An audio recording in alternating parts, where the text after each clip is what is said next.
In preparation for Phytora's release trailer, I'm doing card overviews for each of the plant types. Or at least, that's how it's supposed to go.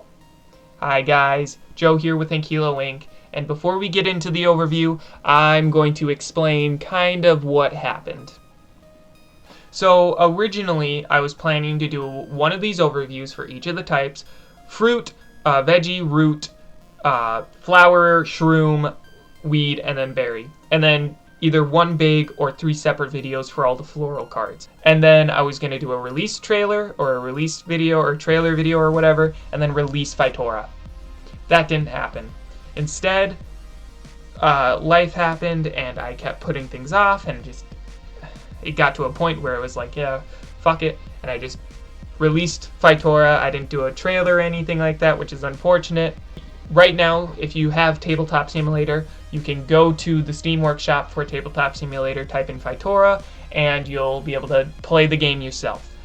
In fact, I had a version of this video pre-made, and it's kind of just been sitting, waiting to be edited and then uploaded.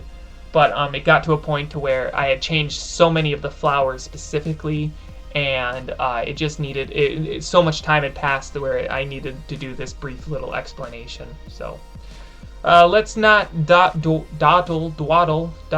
let's not wait anymore, and just get into it.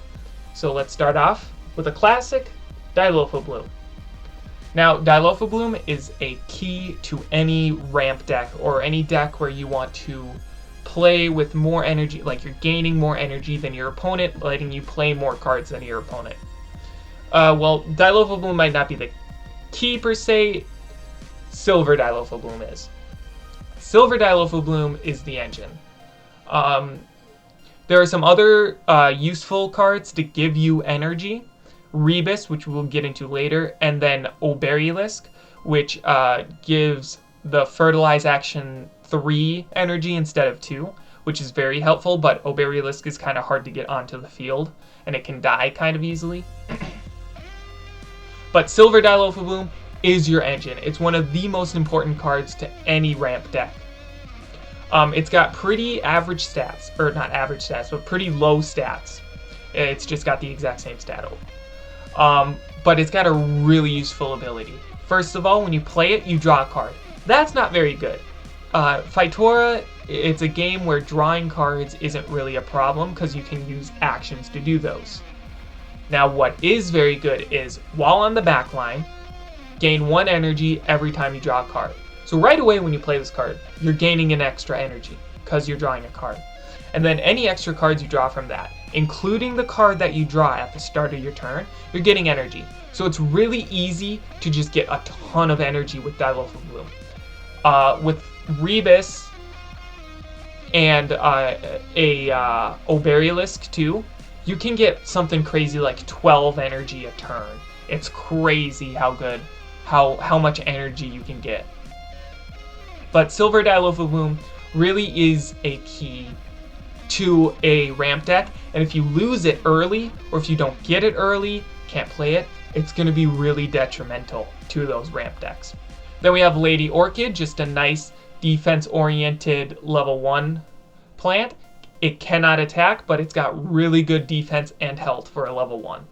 Bloom cards, by the way, it's an flower-only archetype, and their abilities only work while they're on the back line. Solar Bloom, again, another plant that can attack. I'm pretty sure flowers are the only group, or not the only group, but the one group that has like the most non-attacking plants, more just pure support plants. Lady Orchid we just saw, Solar Bloom, I think there's 1 or 2 others. While on the back line, whenever you fertilize, use the Fertilize action, you get to heal any plant on your side of the field except for this plant by 40 health. Healing isn't too helpful from what I've noticed. It could just be that mine and Devin's games just don't really allow it to be useful. We kind of play very aggressively, in a very specific way. So I'm not entirely sure how good this card is because we don't really use it. Rebus, we were just talking about this guy, is an equip plant. So you equip, so it basically, you can play it like a regular plant and you'll get its stats, which are terrible stats, really bad, even for a level 1. Or you can equip it to another plant, and if you equip it, every time the equipped plant makes an attack, whether it's attacking another plant, attacking directly, whatever it is, whenever it attacks, you get 1 energy. So if you equip this to a plant that can attack twice or multiple times, then you can get a lot of energy in a turn. And the nice thing is, Rebus can be counted as being played as a floral card. So you can play 2 plants, you know, like an apple core and, I don't know, a lady orchid. And then you can play a Rebus too on top of that. So it's really nice. It's kind of hard to use Rebus because you have to play it onto a plant that will survive. You don't necessarily need to play it on a very aggressive plant, but more so on a tanky plant, because the tanky plant will have a lot, or will last longer and you'll get more value out of it. But as long as Rebus lasts for 2-3 turns, you're already getting more value than you put into it. So, well, I guess it depends too. So I guess it would have to last more turns than Rebus and the target plant combined, because that's the energy you use to pay for those guys. So I guess it would have to survive for 5 turns if you played it on a level 4 to get your money back. But Rebus, I like using Rebus. Devin occasionally uses Rebus. So, all right. So the flowers have the most cards that have been replaced or are no longer in the game. Nectar Ant is one of them. Its ability was, while on the field, no plants can move or be returned to the hand, like move zones. And it was a non-attacking, you know, kind of defensive plant, and it was okay. The reason why it's no longer in the game is because its design doesn't scream plant to me. Like, yeah, it's got a little bit of leaves, but it doesn't look like a plant. You know what I mean? So I didn't like it. And I'm glad I replaced it, because it got replaced by the vastly superior Sweet Angel in terms of ability and appearance. I love using Sweet Angel. I love her design. She might be my favorite flower. Sweet Angel is a very, very useful support card. You never want to play Sweet Angel. Okay, it is a waste of her ability. So her ability reads, if this plant is fertilized, so if you use it in the fertilize action to discard it, instead of gaining energy, you can add a 2-cost or lower card from your compost pile back into your hand after you show it to your opponent. You can't target Sweet Angel or 0-cost cards. So Sweet Angel and Necrose are the only ways to get cards from your compost, from what I remember. Get cards from your compost pile back into your hand or deck. And Sweet Angel is really good, because sure, you can only get 2-cost or lower, but it's, you know, any card, and you don't have to pay for it. Sure, you're discarding her and you're using the fertilize action, so you're not getting 2 energy, but you're getting back a card that you've played. Then we have Music Bloom. Music Bloom has gone through a redesign. I tried to make it look like just a flower that was also a guitar with a few other instruments mixed in, but it kind of looked like a weird palm tree thing. Like, it just didn't look too good. So I've redesigned it to this now. It's kind of got like a little petal. It's kind of like a flying saucer. The petals, I kind of imagine that they kind of float around it, and then it's got the speaker. So I just think it looks a lot better than the previous design. Otherwise, it's the exact same card. It can attack, another plant that can attack. It's a bloom card. It's got pretty decent stats.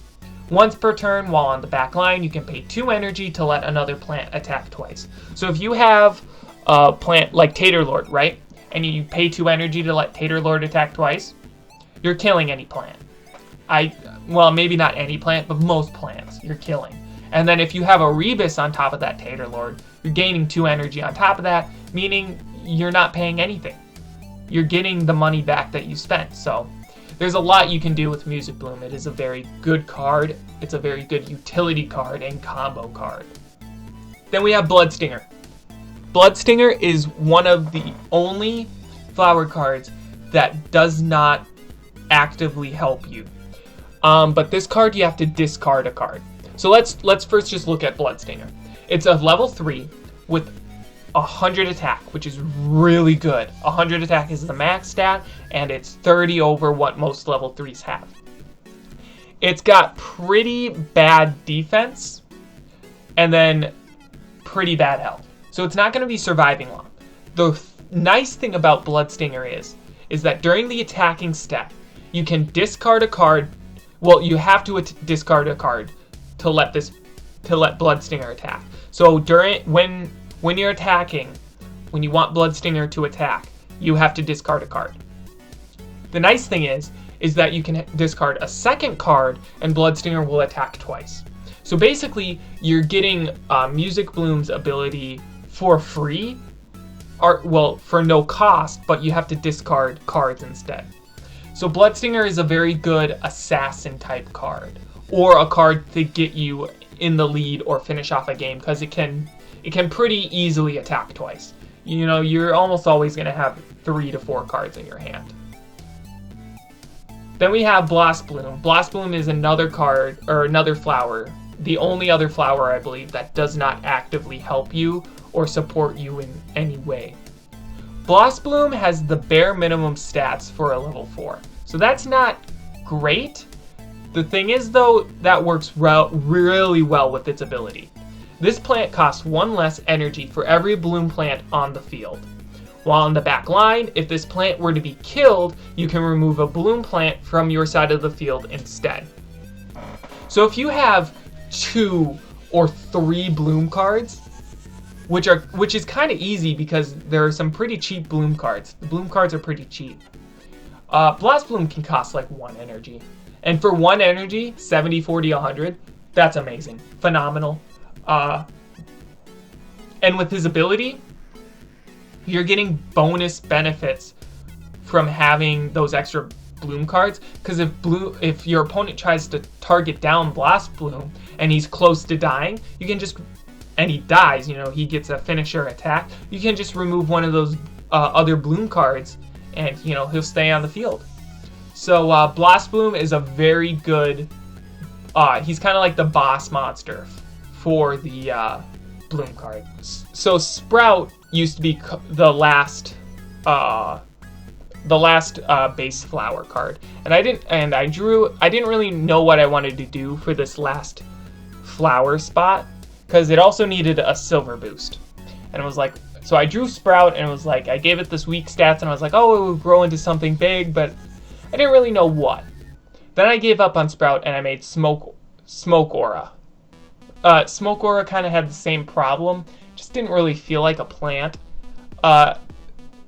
which it definitely came a lot closer to than Nectar Ant, but it just didn't really sit right with me. I never really truly liked its design. Its ability was cool, where you could pay 1 energy to move it and it ignored defense, and of course it had the silver boost, which its silver boost didn't really fit with it. The kind of idea was that like the rose thorns kind of like shot out and stuff, but kind of had the same ability, only when played deal 20 damage. So it was an assassin type plant, but so very recently I replaced those cards. First we have Snapworm. Snapworm is a part of the dragon archetype. Dragon cards are anti-silver boost. That is their role. It's a 3 cost. It's got pretty weak stats all across the board, not gonna lie. It's not a very powerhouse type card. But when an enemy silver boost plant is played, you can play this plant from your hand for free to any available zone within that lane. So it's really easy to get this card out on the field, because silver boosts are really important and your opponent is bound to play a silver boost. So it's really easy to get this card on the field. And it has a silver boost, Silver Snapworm. I really love the design of Silver Snapworm, so much more than Smoke Aura. I loved its design. Its stats are pretty okay, they're not amazing, but its ability is where it shines. When played, kill all enemy silver boost plants in this lane. You can pay 2 energy to deal 40 damage, ignoring defense to either the enemy frontline or backline. So that was every card of the flowers for set 1. I hope you guys enjoyed. This is definitely going to be the longest overview video. There were a lot of flower cards because a lot of the flower cards got replaced and redesigned, so you know it was bound to happen. The next couple of ones should be a lot shorter, but flower cards kind of play a very important role in any deck. They provide a lot of utility and support no matter which flower card you're using. So I hope you guys enjoyed. Hopefully the next couple of overviews will come out pretty quickly, and then I can start doing other things for Phytora and whatnot. So yeah, that's all I gotta say. I hope you guys enjoyed. I'll see you next time. Bye bye.